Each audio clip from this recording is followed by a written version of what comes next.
69।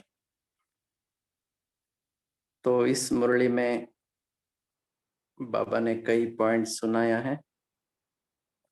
जैसे बच्चे बाप को 3 स्वरूप से देखते हैं, लेकिन आज बाबा बच्चों को 3 स्वरूप से देख रहे हैं।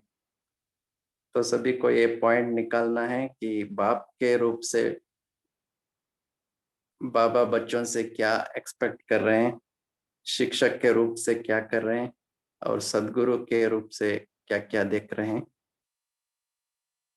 और आज बाबा ने 3 स्थितियों के बारे में भी कहा है, अशरीरी स्थिति, निराकारी स्थिति और कर्म में न्यारा स्थिति। ये बहुत गहराई से रिसर्च करने की बात है। अशरीरी स्थिति क्या है उसका अनुभव करना है सभी को, निराकारी स्थिति का भी अनुभव करना है, और कर्म में न्यारा कैसे रह सकते हैं, इसको विधेयी स्थिति भी कहते हैं।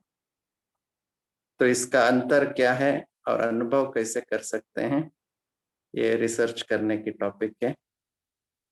बाबा ने आज की मुरली में याद की यात्रा भी इसलिए करना है, उसका एक नई डायमेंशन तरीका बताया है। और आज का टाइटल भी है कि शिक्षा कैसे देनी है। ये मुरली का टाइटल भी है। हम सभी भी के समय से कंप्लेंट करते हैं कि दूसरे हमारी बात नहीं सुनते हैं, बच्चे हमारी बात नहीं सुनते हैं, या पति नहीं सुनता है, पत्नी नहीं सुनती है, सभी का कंप्लेंट रहता है। तो बाबा ने आज इसका तरीका भी सुनाया है, दूसरों को शिक्षा कैसी देनी है।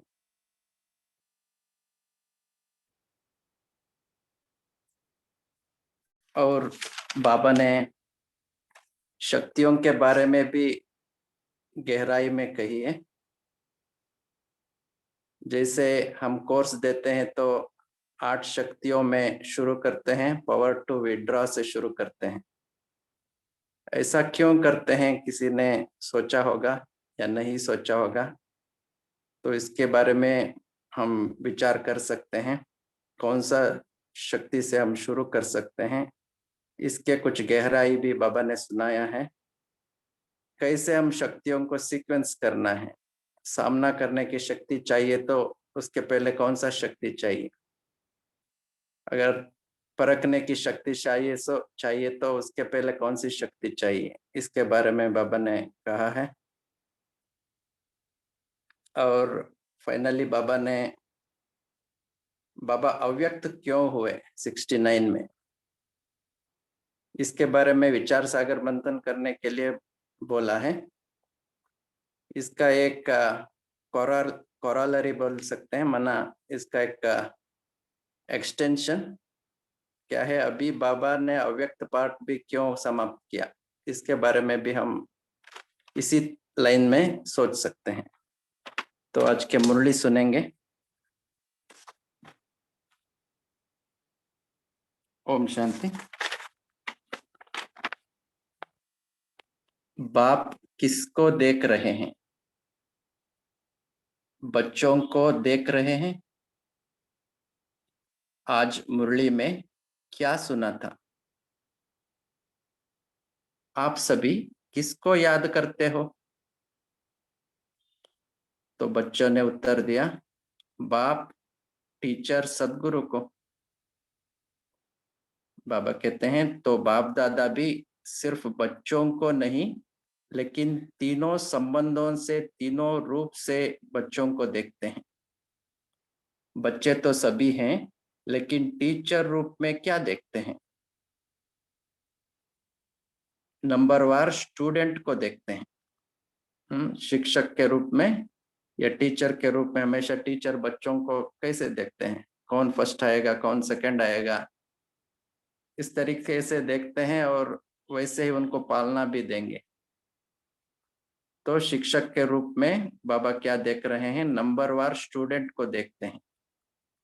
और गुरु रूप में किसको देखते हैं मालूम है? नंबरवार फॉलो करने वालों को, जिन्होंने फॉलो किया है और जिन्हों को अभी करना है, दोनों को देखते हैं। मुख्य फॉलो कौन सा है? गुरु रूप से जो शिक्षा देते हैं उसमें मुख्य फॉलो किसको करना है? बाबा पूछ रहे हैं। गुरु रूप से मुख्य फॉलो क्या है? किसी ने उत्तर दिया, याद की यात्रा। याद की यात्रा तो एक साधन है, लेकिन वह भी किस लिए कराते हैं? दूसरों की सदगति करने पहले अपने को क्या फॉलो करना पड़ेगा? बाबा पूछ रहे हैं बच्चों से, दूसरों की सदगति करने के पहले हमको पहले क्या करना है? याद की यात्रा भी सिखलावे किस लिए सिखाई जाती है? गुरु रूप से मुख्य फॉलो यही करना है। बाबा कह रहे हैं अशरीरी, निराकारी, न्यारा बनना है। गुरु रूप से क्या फॉलो करना है? अशरीरी, निराकारी और न्यारा बनना है। तो अशरीरी स्थिति क्या है, निराकारी क्या है, न्यारा बनना क्या है? क्या सभी सेम है, सभी अलग अलग हैं, क्या है? अशरीरी स्थिति मना, इसको बॉडीलेस स्टेट भी कहते हैं। अशरीरी, शरीर से न्यारा, अशरीरी, ये योग की स्थिति है, बॉडीलेस स्टेट। सो जब हम योग करते हैं तो हम अशरीरी होकर बैठते हैं। और दूसरा होता है निराकारी स्थिति, इसको इनकॉर्पोरियल स्टेट भी कहते हैं। जब हम परमधाम में बाबा के साथ योग लगाते हैं तब शरीर भी नहीं है, निराकारी रहते हैं हम। और तीसरा है न्यारा, मरा कर्म में न्यारा, इसको विदेही स्थिति भी कह सकते हैं, क्योंकि देही मना आत्मा जो देह में रहता है वो देही है। और विदेही, वी मना वो सेपरेशन है, मना न्यारा, जो देही शरीर में रहता है वो देह से न्यारा, इसको विदेही स्थिति या न्यारा बनना कहते हैं। तो विदेही स्थिति हम कर्म करते हुए विदेही स्थिति का अनुभव कर सकते हैं। और उससे भी आगे हम अशरीरी स्थिति, जब योग में बैठते हैं बॉडीलेस, शरीर से न्यारा जब योग में करते हैं अशरीरी स्थिति का अनुभव कर सकते हैं। और निराकारी स्थिति मना इनकॉर्पोरियल स्टेट, परमधाम में मैं आत्मा निराकारी स्थिति में हूँ। तो एक एक को बैठ के अनुभव करना है। एक ही शब्द पर हम योग कर सकते हैं, आधा घंटे के लिए, 1 घंटे के लिए अशरीरी होकर बैठ जाएं, कमेंट्री भी नहीं, ऐसे प्रैक्टिस कर सकते हैं। तो ये 3 स्थिति है, अशरीरी स्थिति, निराकारी स्थिति, न्यारा बनने की स्थिति। इससे क्या फायदा है वो बाद में, मुरली के बाद में भी डिस्कस कर सकते हैं, मैं आगे पढ़ूंगा। याद की यात्रा भी इसलिए करते हैं कि साकार में रहते निराकार और न्यारे अशरीरी हो रहे।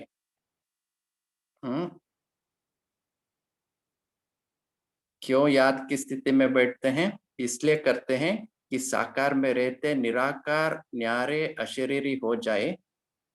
जब अशरीरी बनेंगे तब तो गुरु के साथ जा सकेंगे। अंडरलाइन करना है, मुख्य रूप से तो यही फॉलो कर रहे हो और करना है। टीचर रूप का पार्ट अभी चल रहा है या पूरा हो चुका है? बाबा पूछ रहे हैं रिवाइज कोर्स टीचर करा रहे हैं या अपने आप कर रहे हो? किसी ने उत्तर दिया उनकी मदद है। बाबा बोले पढ़ाई पढ़ाने नहीं, पढ़ाते नहीं हैं लेकिन मदद है। रिवाइज कोर्स के लिए स्कूल से छुट्टी ली जाती है, घर में जिसको होमवर्क कहा जाता है, लेकिन टीचर का कनेक्शन रहता है, साथ नहीं रहता सिर्फ कनेक्शन रहता है। कनेक्शन तब तक रहता है जब तक फाइनल पेपर हो। ये भी ध्यान देने की बात है। कनेक्शन तब तक रहता है जब तक फाइनल पेपर हो। रिवाइज कोर्स के लिए टीचर हर वक्त साथ नहीं रहता है, तो अभी टीचर दूर से ही देख रेख कर रहे हैं। कहाँ भी कोई मुश्किलात हो तो पूछ सकते हो, लेकिन जैसे पढ़ाई के समय साथ रहते थे वैसे अब साथ नहीं।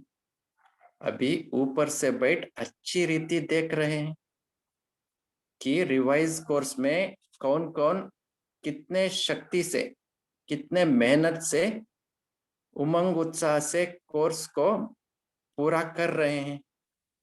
ऊपर से बैठ दृश्य कितना अच्छा देखने का रहता है। जैसे आगे लोग यहाँ ऊपर संदली पर बैठ देखते हो और नीचे बैठ देखने में फर्क होता है ना। जैसे आप लोग यहाँ ऊपर संदली पर बैठ देखते हो और नीचे बैठने में फर्क रहता है ना। इससे भी ऊपर कोई बैठ देखे तो कितना फर्क रहता है। बुद्धि बल से महसूस कर सकते हो क्या अनुभव होता है। आज अनुभव सुनाते हैं। अनुभव सुनने और सुनाने की तो परंपरा से रीत है, तो वतन में रहते क्या अनुभव करते हैं।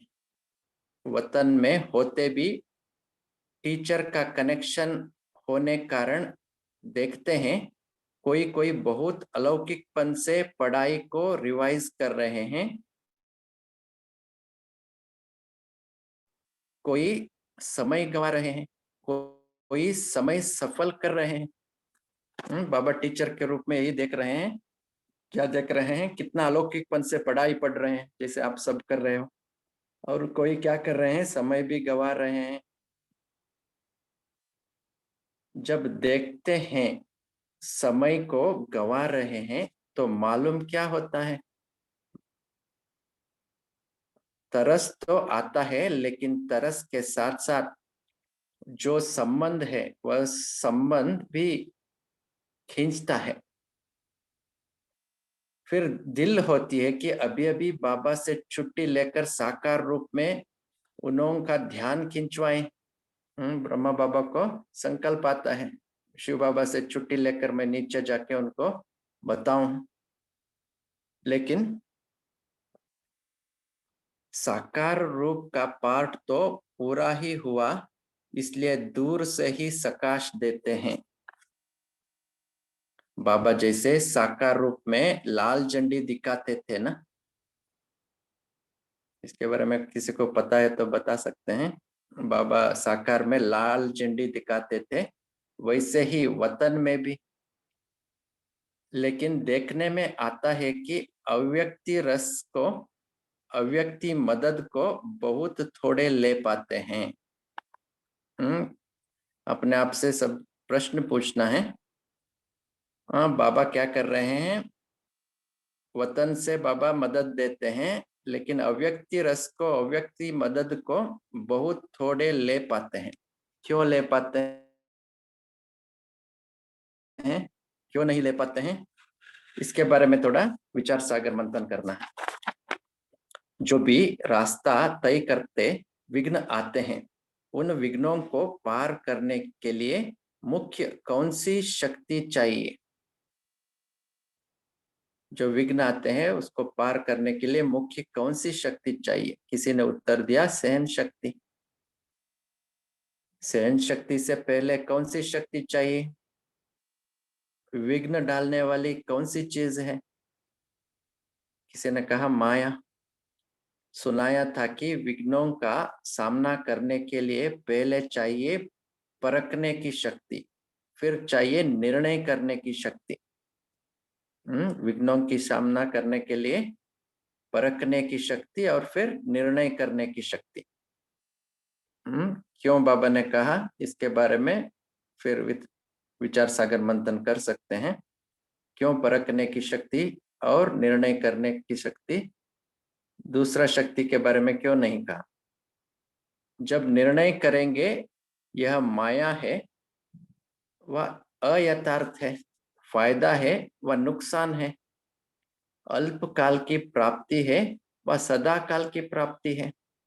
जब निर्णय करेंगे तो निर्णय के बाद ही सहन शक्ति को धारण कर सकेंगे।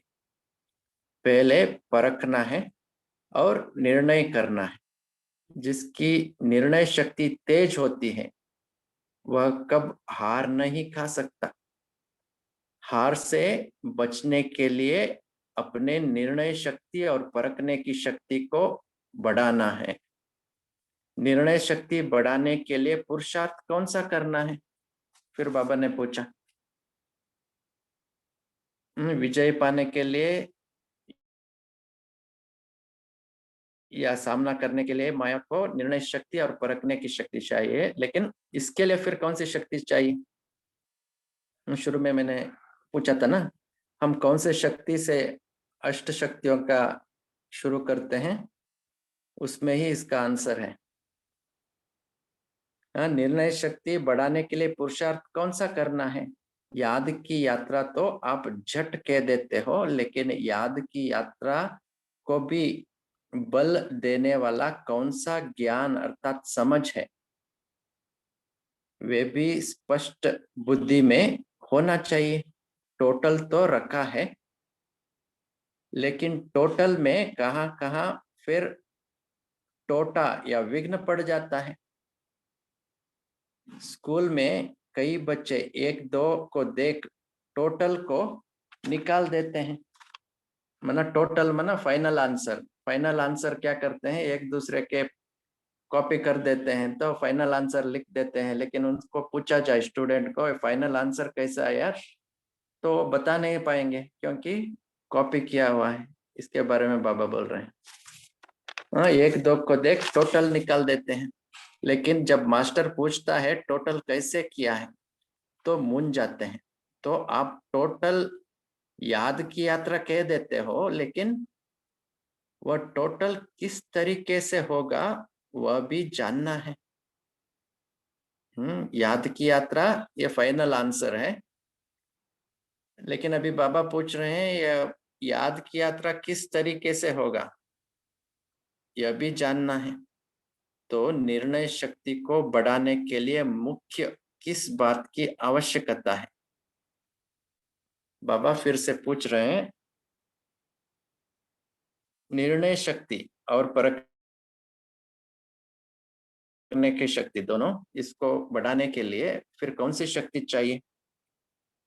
किसी ने उत्तर दिया विचार सागर मंथन। तो बाबा बोले विचार सागर मंथन करते करते सागर में ही डूब गए तो? कोई ऐसे बैठते हैं विचार सागर मंथन करने, लेकिन कोई कोई लहर ऐसी आती है जो साथ ही ले जाती है। जैसे कोई भी स्थूल शारीरिक ताकत कम होती है तो ताकत की खुराक दी जाती है, वैसे निर्णय शक्ति को बढ़ाने के लिए मुख्य खुराक यही है जो पहले भी सुनाया था, अशरीरी, निराकारी और कर्म में न्यारे। तो बाबा बोल रहे हैं सामना करने की शक्ति के लिए चाहिए निर्णय शक्ति और परखने की शक्ति, और परखने की शक्ति को बढ़ाने के लिए क्या चाहिए? अशरीरी, निराकारी और कर्म से न्यारे, ये चाहिए। निराकारी व अशरीरी अवस्था तो हुई बुद्धि तक, लेकिन कर्म से न्यारा भी रहे और निराला भी रहे तो हर कर्म को देख करके लोग भी समझे कि यह तो निराला है। अशरीरी और निराकारी ये बुद्धि की बात है। हम जब योग में गहराई से बैठते हैं तो इस स्थिति का अनुभव करेंगे, लेकिन साथ साथ में बाबा कह रहे हैं जब हम कर्म करते हैं कर्म में भी न्यारा होकर कर्म करेंगे तो दूसरों को दिखाई देगा।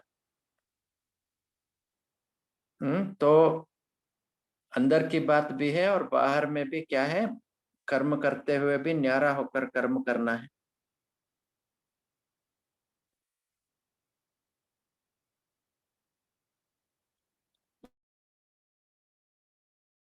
यह लौकिक नहीं अलौकिक है, तो निर्णय शक्ति को बढ़ाने के लिए यह बहुत आवश्यक है।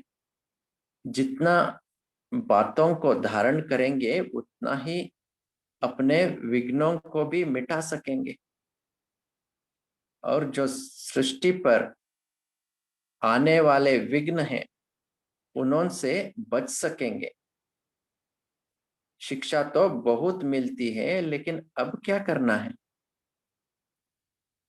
शिक्षा तो बहुत मिलती है, अब क्या करना है? शिक्षा स्वरूप बनना है। शिक्षा और आपका स्वधर्म अलग नहीं होना चाहिए। आपका स्वरूप ही शिक्षा होना चाहिए। बाबा इम्पोर्टेंट बात बोल रहे हैं। हमारा स्वरूप ही क्या होना चाहिए? शिक्षा होना चाहिए। माना जो ज्ञान बाबा ने दिया है उस ज्ञान को स्वरूप में लाना है।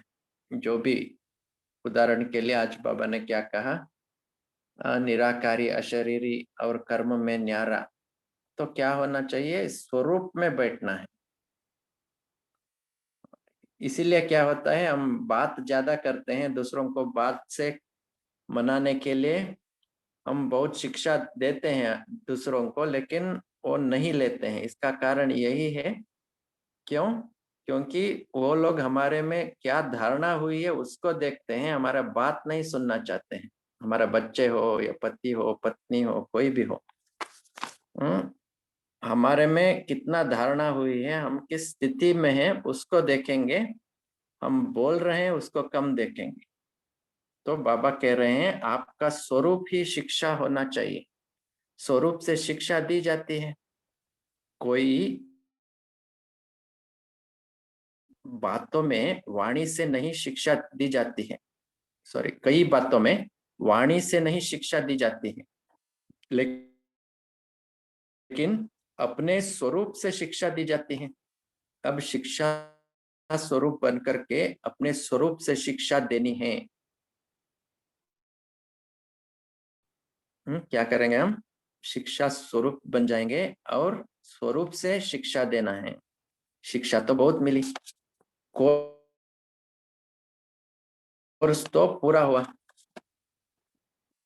एक प्रश्न पूछा था कि अब जो बाप दादा अन्य तन में आते हैं तो जैसे साकार रूप में मुरली चलाते थे वैसे ही क्यों नहीं चलाते हैं? साकार में बाबा कैसे मुरली चलाते थे, इसका वीडियोस भी है ना, हम रोज मुरली सुनते हैं। उसी तरह से अव्यक्त मुरली क्यों नहीं चलता है, बाबा पूछ रहे हैं। क्या वैसे ही मुरली नहीं चला सकते हैं? क्यों भाषा बदली, क्यों तरीका बदला? ऐसे प्रश्न बहुतों को उठता है। जबकि तुम भाषण कर सकते हो तो बाप दादा का कोई भी तन द्वारा मुरली चलना मुश्किल है, लेकिन क्यों नहीं चलाते हैं? दो चार ने अपने विचार सुनाया। जिस तन द्वारा पढ़ाने का पार्ट था वह पढ़ाई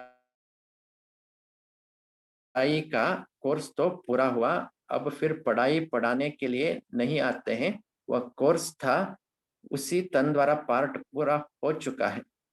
अभी तो आते हैं मिलने के लिए, बहलाने के लिए। बाबा बोल रहे हैं जब ब्रह्मा के तन से जो कोर्स करना था वो कोर्स का पार्ट पूरा हो गया। कोर्स तो कर दिया, अभी रिवाइज कोर्स माना 69 to 2017 तक जो चला वो रिवाइज कोर्स है। तो वो जिसका शरीर मुकर्रर था उनके द्वारा ये रिवाइज कोर्स भी चला। लेकिन उसके लिए ये किस लिए किया गया? बाबा कहते हैं मिलने के लिए, बहलाने के लिए। और मुख्य बातें कौन सी है? जैसे अशरीरी कर्मातीत बन करके क्या किया, 1 सेकंड में पंछी बन उड़ गया। साकार शरीर से 1 सेकंड में उड़े ना। तो ब्रह्मा बाबा ने क्या किया, अशरीरी कर्मातीत बन के 1 सेकंड में पंछी जैसे बन करके उड़ गए।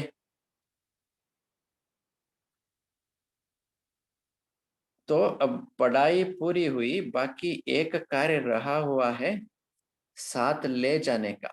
इसलिए अब सिर्फ मिलने, अव्यक्त शिक्षाओं से बहलाने और उड़ाने के लिए आते हैं।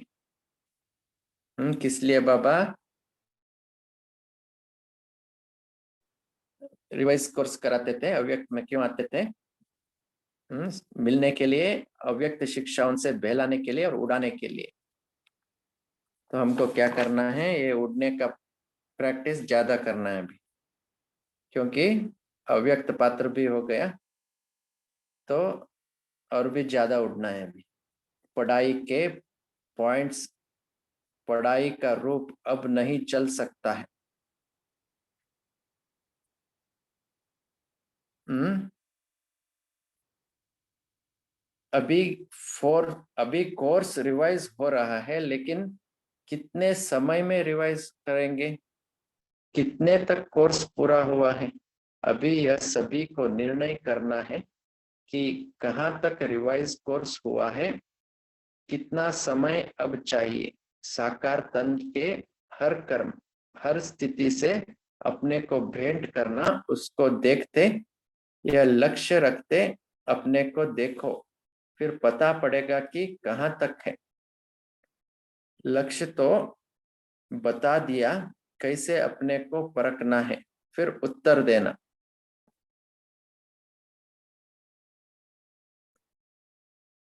तो बाबा कह रहे हैं, साकार तन से हर कर्म, हर स्थिति में अपने को भेंट करना, माना कंपेयर करना, उनको देखते व लक्ष्य रखते अपने को देखो, फिर पता पड़ेगा कहाँ तक है। माना हमको ब्रह्मा बाबा को फॉलो करना है, ब्रह्मा बाबा का कर्म से हमारा कर्म को कंपेयर करके आगे बढ़ना है। लक्ष्य तो बता दिया है, कैसे अपने को परखना है, फिर उत्तर देना।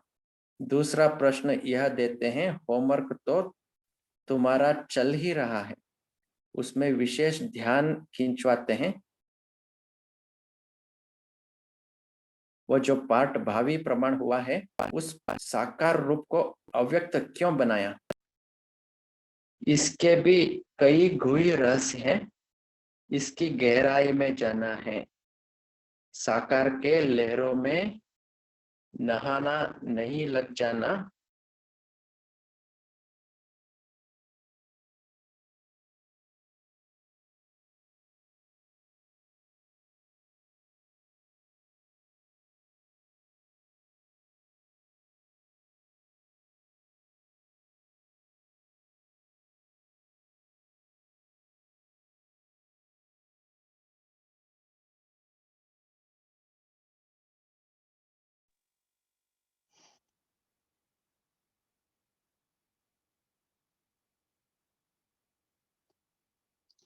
ओम शांति। शायद भाई जी ड्रॉप आउट हुआ है। ठीक है, अभी हमारा टाइम भी हो रही है। भाई जी का धन्यवाद। अभी हम 1 मिनट साइलेंस में रहते हैं और ब्रेकआउट रूम में हम डिस्कशन करेंगे। ओम शांति।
ओम शांति।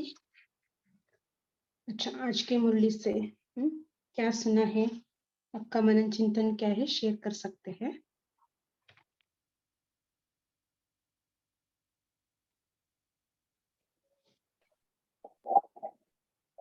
जी बोलिए। बाबा ने कहा, ओम शांति दीदी। ओम शांति जी बोलिए। हाँ, बाबा ने कहा कि आज खास बाबा की जो मुरली में पॉइंट था कि निराकारी और अशरीरी अवस्था और कर्म में न्यारापन, जिससे हमारी निर्णय शक्ति और परखने की शक्ति बढ़ती है। और यही जो है प्रैक्टिस हमारे लिए सबसे इम्पोर्टेंट है, जो बाबा के आज की मुरली से। अच्छा, आज की मुरली का हाईलाइट है ना, शरीर निराकारी और न्यारा बनना कर्म में। ये अभ्यास गुरु के रूप में बाबा ने फॉलो करने के लिए कहा है, क्योंकि हम एंड में अशरीर बनकर हमें घर जाना है, इसलिए कर्म करते हुए भी इस अभ्यास को बढ़ाना है ना। और दीदी, बाबा ने कहा है कि सबसे बड़ी जो माना जब भी कोई माया का आएगा तो सबसे बड़ी शक्ति बाबा ने पूछा, तो फिर बताया कि परखने की शक्ति होनी चाहिए और उसको कैसे बढ़ाएं। तो पहले बच्चों ने कहा कि याद की यात्रा से, फिर बाबा ने अच्छा सा एग्जाम्पल भी दिया और बाद में बाबा ने उसका आंसर दिया कि परखने की शक्ति को बढ़ाने में हमें अशरीरी और निराकार स्थिति में ही रहना होगा। उससे हम लोग भी हमारे कर्मों को देख के भी वो इन्फ्लुएंस होंगे, केवल ज्ञान सुनाने से नहीं होता है। और लोग भी हमें देख के भी इन्फ्लुएंस होंगे और हमारी परखने की शक्ति बढ़ जाएगी, क्योंकि वो सबसे इम्पोर्टेंट शक्ति है हमें माया से बचाने के लिए। जी दीदी। अच्छा, जितना हम निराकारी अशरीरी अवस्था का अभ्यास करते हैं, उतना हमारे अंदर निर्णय करने का शक्ति भी, परखने की शक्ति पहले आता है, फिर हम निर्णय करते हैं उसके बेस्ड, है ना। ऐसे क्यों होता है, हमारा निर्णय करने का शक्ति, परखने की शक्ति हम निराकारी और शरीर बनने से ही होता है। इसका क्यों कहा बाबा ने ऐसे, कोई बताना चाहेगा? दीदी, उसी से हम त्रिकालदर्शी बनेंगे ना, उसी से हम त्रिकालदर्शी भी बन जाएंगे। माना हम और साक्षी दृष्टा होके परखने, माना सिचुएशन से हट के देख पाएंगे किसी भी परिस्थिति को, और त्रिकालदर्शी भी तुरंत हो जाएंगे। जी दीदी, उतना ही समझ आया मुझे। अच्छा जी, साक्षी सिस्टर बोलिए, आपका हैंड राइज है। जब हम देह से न्यारा बनेंगे तो हाँ जी बोलिए अरविंद भाई जी। सॉरी, बीच में कट हो गया मेरा लास्ट में। हाँ जी हाँ, इसलिए हाँ जी।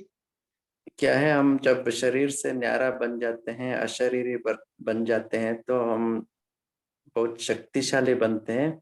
माना हमारा पावर्स ज्यादा बढ़ जाता है, जो भी बुद्धि का देखने का शक्ति, जैसे हम स्थूल आंखों से देख रहे हैं, लेकिन जब हम अशरीरी हैं, हम ज्यादा डायमेंशन में देख सकते हैं, ज्यादा डायमेंशन से सुन सकते हैं, तो हमारा पावर बहुत ज्यादा बढ़ जाता है।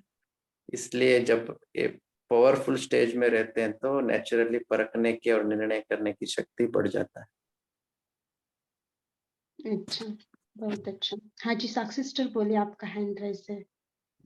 हाँ जी दीदी, हाँ जी, जैसे भाई जी ने बोला, जैसे हम निराकारी स्थिति में स्थित होते हैं तो हमारे जो व्यर्थ संकल्प है वो एकदम बंद हो जाते हैं और नकारात्मक संकल्प तो आते ही नहीं है। तो हम एक ही संकल्प में जब हम स्थित होते हैं तो ऑटोमेटिकली हम परख पाएंगे और सही निर्णय ले पाते हैं। अच्छा, बहुत बढ़िया जी। आशा सिस्टर बोलिए। आशा देवी सिस्टर, आप अनम्यूट करके बोल सकते जी। मेरी आवाज आ रही है? हाँ जी हाँ जी। हाँ बहन, यदि हम लोग अशरीरी और निराकारी हो जाते हैं तो एकदम कैसे रहते हैं, उस आपका परिस्थिति आवाज से थोड़ा अलग होकर। डिस्टरबेंस लग रही है हमें। कुछ मिनट जी, तब तक मीना सिस्टर शेयर कर दीजिए ना। ओम शांति दीदी। हाँ जी। जब हम आत्मिक स्थिति में होते हैं तो बाबा की टचिंग मिलती है, तो हमें सही निर्णय करने की शक्ति भी साथ साथ मिल जाती है। फर्क अच्छा, है ना, जब मेरी हम आवाज आ निराकारी।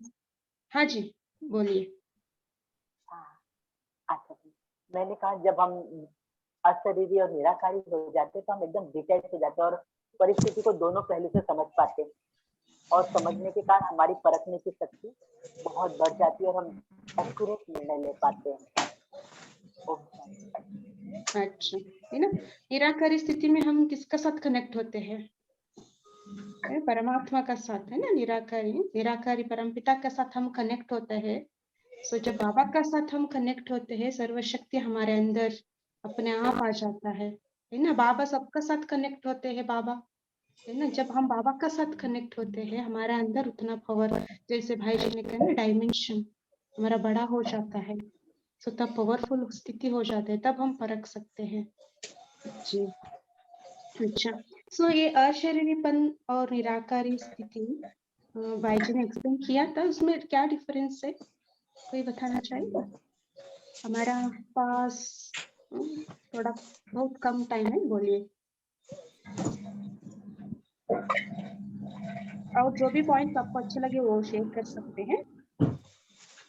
ओम शांति दीदी। हाँ जी। ओम शांति। बाबा ने कहा है शिक्षा और स्वधर्म अलग नहीं होना चाहिए। अगर हम किसको ज्ञान देते हैं तो हमारे स्वरूप से शिक्षा देनी है।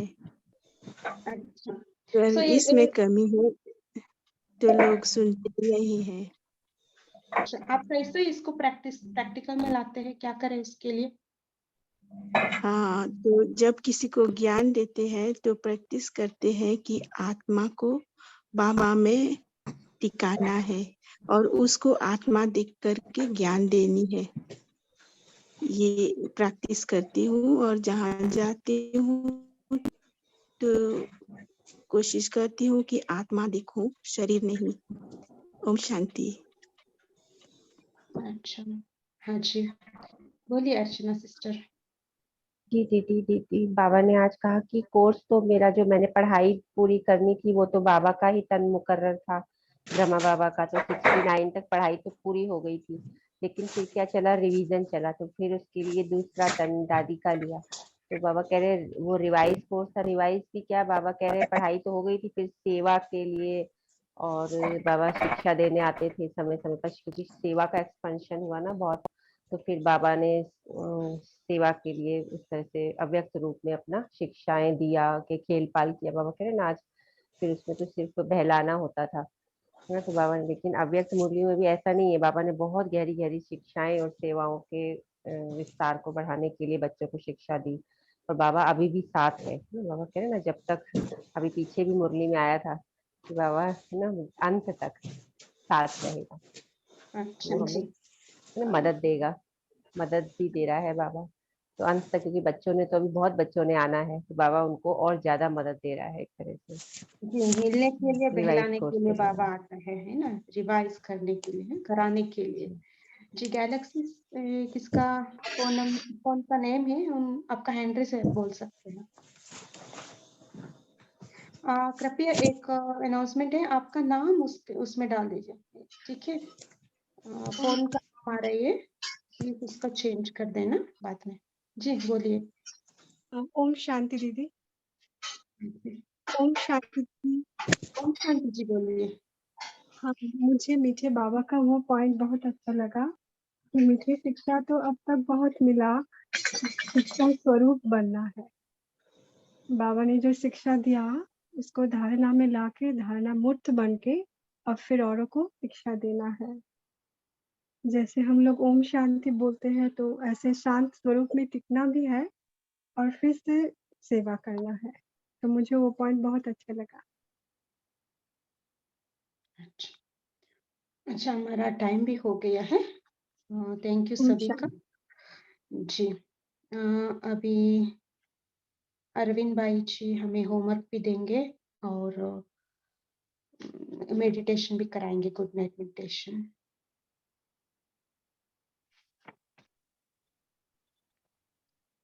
ओम शांति।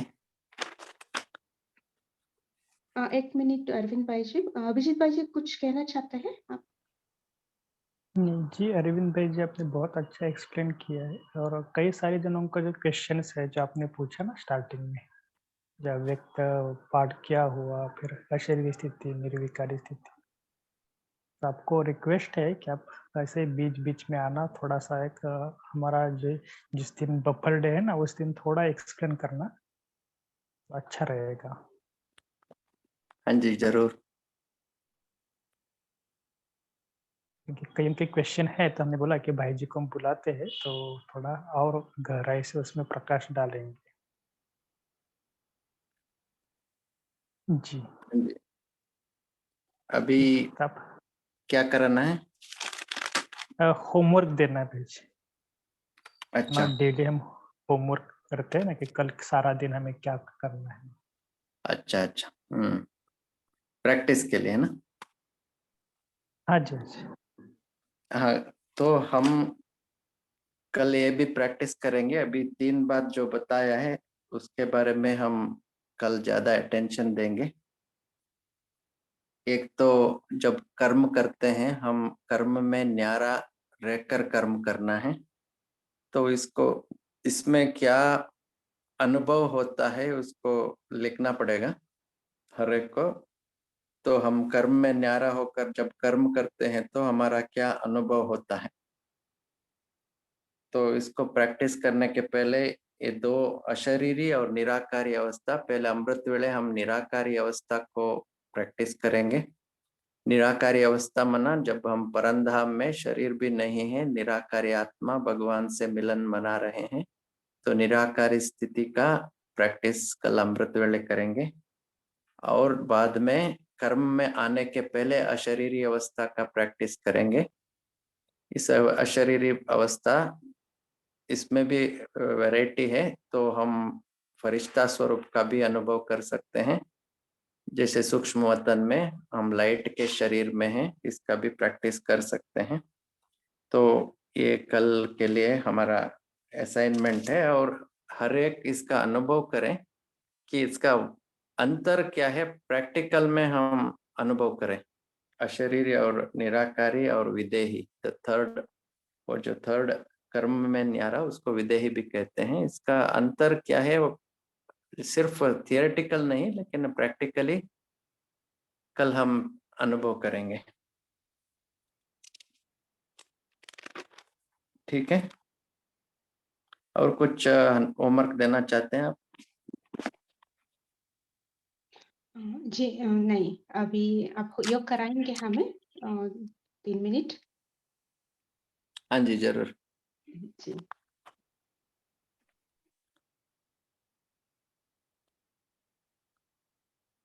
अभी हम शरीर से न्यारा होने के प्रैक्टिस करेंगे।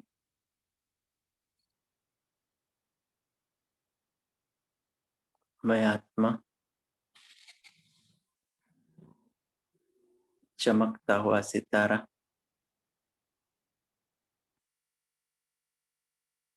शरीर से न्यारा, मैं आत्मा चमक रहा हूँ भ्रुकुटी के बीच में।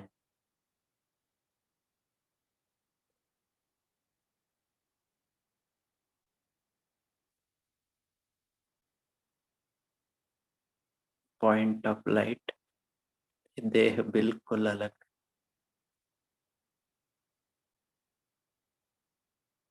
मैं अशरीरी आत्मा,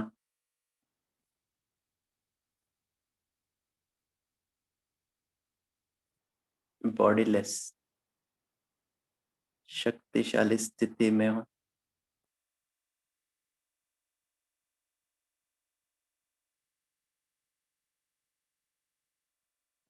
इसी अशरीरी अवस्था में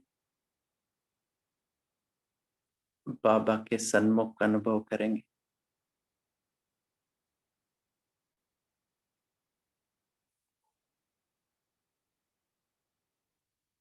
बाबा से शक्तिशाली किरणें मुझ में प्रवेश कर रही हैं।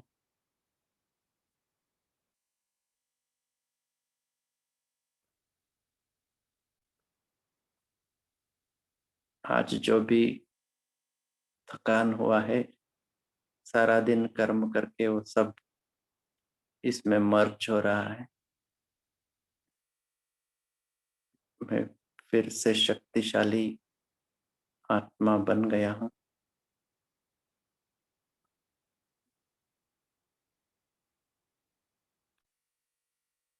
बाबा से सर्व शक्तियों के किरणें मेरे में प्रवेश हो रहे हैं।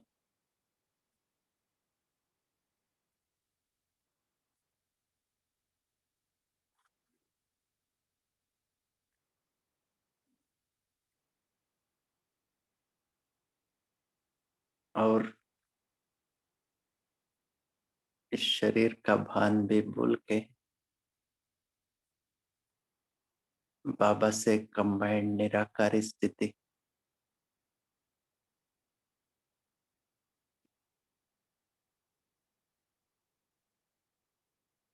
बाबा से मिलन का अनुभव करेंगे।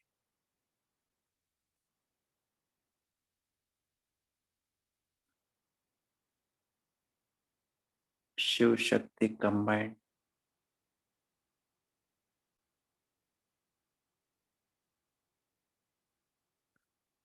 निराकार स्थिति में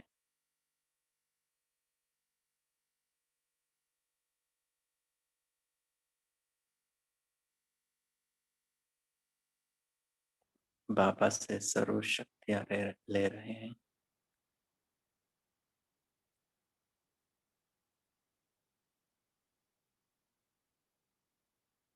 इसी स्मृति में फिर हम शरीर में आएंगे।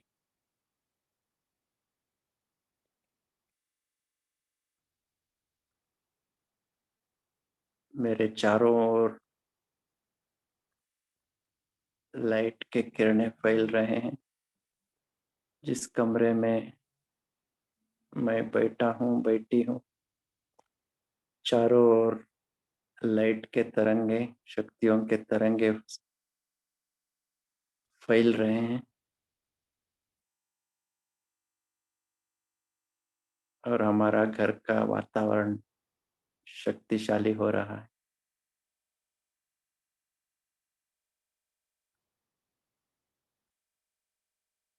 ओम शांति। इसी स्मृति में हम सोने तक कंटिन्यू करेंगे। ओम शांति।